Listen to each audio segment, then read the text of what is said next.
सकाळचे वाजलेत 7 आणि मी खातोय पाणीपुरी. तर आम्ही चाललो देवीच्या दर्शनाला. तर रस्त्यात हॉटेल शौर्यवाडाला थांबलो होतो नाश्ता करायला. छान नाश्ता होता इथं. नाश्ता वगैरे करून पुढं निघालो आम्ही मंदिराच्या दिशेने. तर मंदिराला पोचताच दर्शन वगैरे घेतलं. देवीचा छान आशीर्वाद घेतला. 2 मंदिर आहेत, एक खाली एक वर. तर आधी खाली दर्शन घेतलं, मग वर गेलो. मी आलो इकडे की दरवेळी या छोट्याशा जागेतनं वर जातो, छान व्ह्यू बघतो आणि येतो. तर कुरकुमला आलो होतो आम्ही. त्यानंतर निघालो परत ऑफिसच्या दिशेने. मला सगळ्यांनी ऑफिसला सोडलं आणि बाकी पुढं गेले. ऑफिसला पोचलो.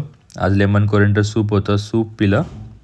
त्यानंतर पिझ्झा खाल्ला फ्रेंड्सबरोबर आणि आपलं काम सुरू केलं. तर काम 4-5 वाजता आलो खाली. छोले कुलचे होते आज, ते खाल्ले.